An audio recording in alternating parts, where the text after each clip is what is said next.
What's going on, everybody? My name's Derek, and welcome to the Tiny Raptor Farm.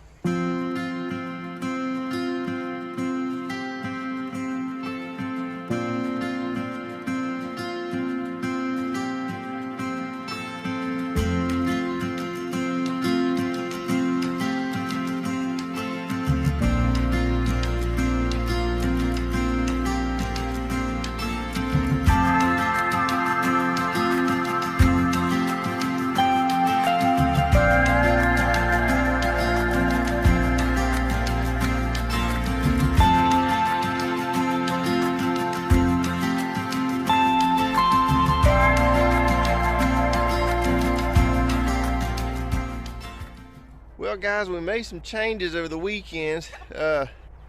These are our Jersey Giant chickens, and then these are our egg layers. Now, we finished processing out the last 8 of the Cornish cross hens or Cornish cross chickens that we had, and then we did 2 of the egg layers.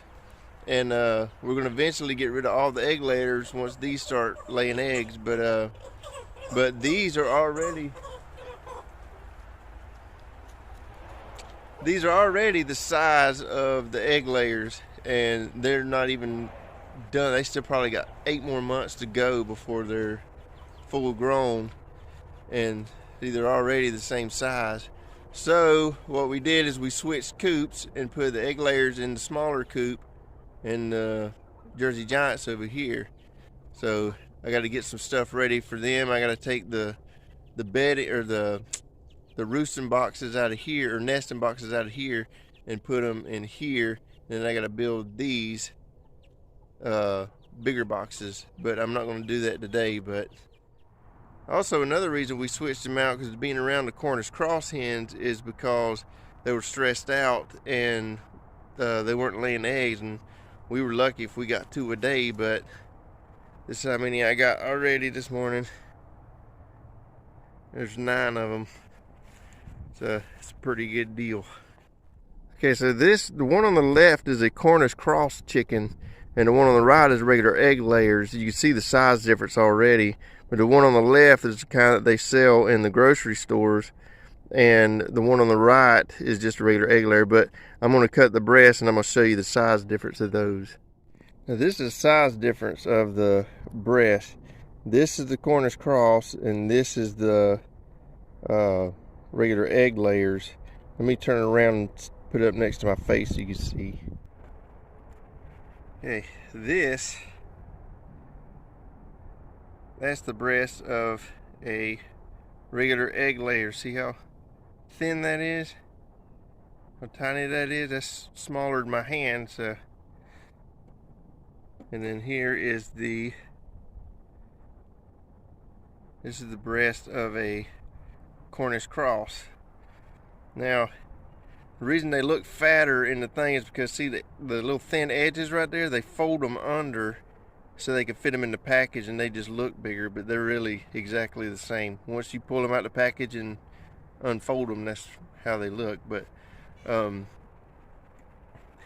I was saying that it's almost not worth trying to process your egg layer chickens unless it's just you. You know, I mean, you have chicken, but you may as well get more bang for your buck and go ahead with the Jersey Giants, because they'll lay eggs and you can process them down and you can reproduce more of the chickens. So that would be my opinion. Unless you want to just go with egg layers, you can still eat the meat off of them, but it's almost not worth it. But what we're going to do is the egg layer chickens, we're going to take all the meat, we're going to cut all the meat off the bones and everything, and then we're going to put them in a grinder and grind them up and make like turkey or chicken burgers, or, you know, meatloaf and other stuff like that. But that's really the purpose we're going to use the eggs for, or egg layers for. But once these, I think we've got maybe 25 left, and once those are done, then we're not getting egg layers. We're not getting those small egg layers anymore. We're just going to stick with the Jersey Giants. Also, coming up for too long, we get rid of our mallard ducks, because they are, you know, they're just messy, and right now we're just feeding them for nothing. I mean, they've grown as big as they're going to get, and we can't really, they're really not serving a purpose anymore. So we're going to end up getting rid of those before too long, and we're probably going to get some bigger ducks for meat, you know. And I'm tongue-tied today, I don't know why, but we're going to get bigger ducks for meat.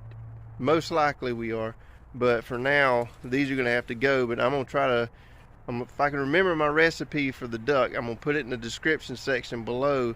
That way y'all can copy it or do whatever. But it is good, man. Oh my gosh, I was surprised at what it tasted like.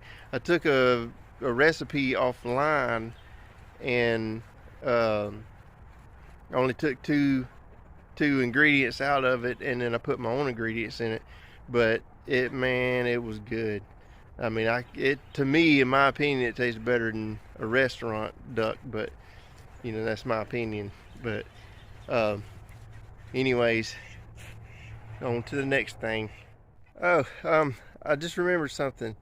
The video that I made about the Jersey Giant chickens, but when I was talking about the Cornish cross chickens, I was talking about when they get big and they want to lay down and whatever.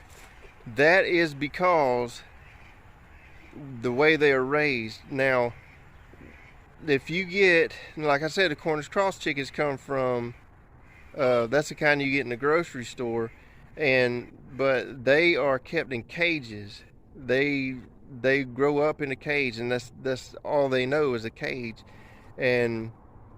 But so, you know, that's where most of the statistics come from, is from these big corporations and stuff like that. They don't think about little farmers like us that raise our chickens personally.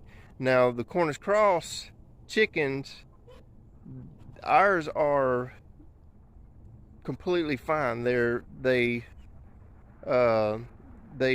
run, they forage, you know, we let them out of the cage and they do their own thing. And not one time have I seen one laying down. And I might have mentioned this before, I can't remember, but the only time that I've seen them laying down is if, you know, maybe one or two of them was laying down, and that's because they were tired. You know, they were just taking a nap or something. And other than that, you know, they're all, you know, it's all how you raise them, you know. And our chickens, when we get rid of them or when we process them, you know, they've had a good life. You know, we don't keep them in cages. We don't make them run around, or we don't make them stand on top of each other the whole time and wait for them to process them, or wait to process them. You know, they have a good life. They eat well. They forage all the time. They run around. They play. They, you know, whatever. So our chickens have a good life, and we make sure they have a good life before we start processing them and taking them down. Because to me, it's heartbreaking seeing a chicken that is raised inside of a cage, a small little 1 foot by 1 foot cage with 2 or 3 other chickens on top of them. You know, to me, that's not a life. I can't see somebody raising an animal that way, you know. And that's why our animals have a good life, because we care about our animals.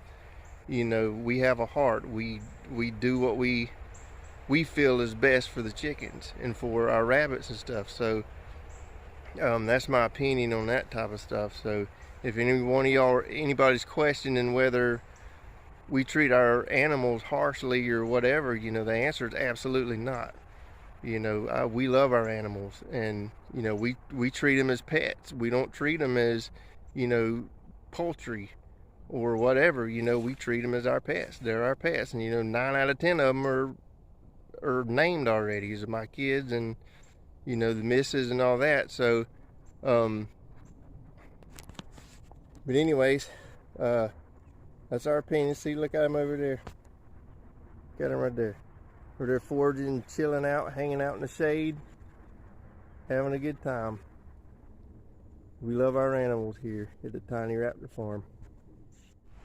Okay, now I want to show you something that you probably didn't know about chickens. It's something we came across the other day, and I'm gonna pull up the little clip. I didn't post it in any other video or a short or nothing, but I'm going to show you this. It's about it's It's called a green mussel disease. It's for chicken, but it's not like an infectious disease. It ain't gonna harm you or the chicken. It's just a overworked mussel. But I'm gonna show you a clip of it and show you what it looks like.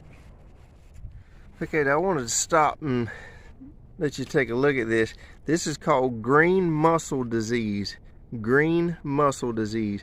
Now this is not affect the rest of the chicken. This is just an overstressed mussel in the chicken, and what it is it's caused from mental stress, and then they overflap their wings or overexert themselves, and then it causes physical stress. So it's physical stress caused by mental stress. Now this does not affect the meat whatsoever, although I wouldn't eat it. The internet says it just changes the appearance of the meat, but I do not trust it, and it's not infectious, and it's not really, it's not physically a disease. It's just an overworked mussel, and but still I wouldn't eat it. I don't trust it, so we're gonna throw the rest of the chicken out because we've already got the rest of it, or most of it, processed, but just gonna throw the rest of it out.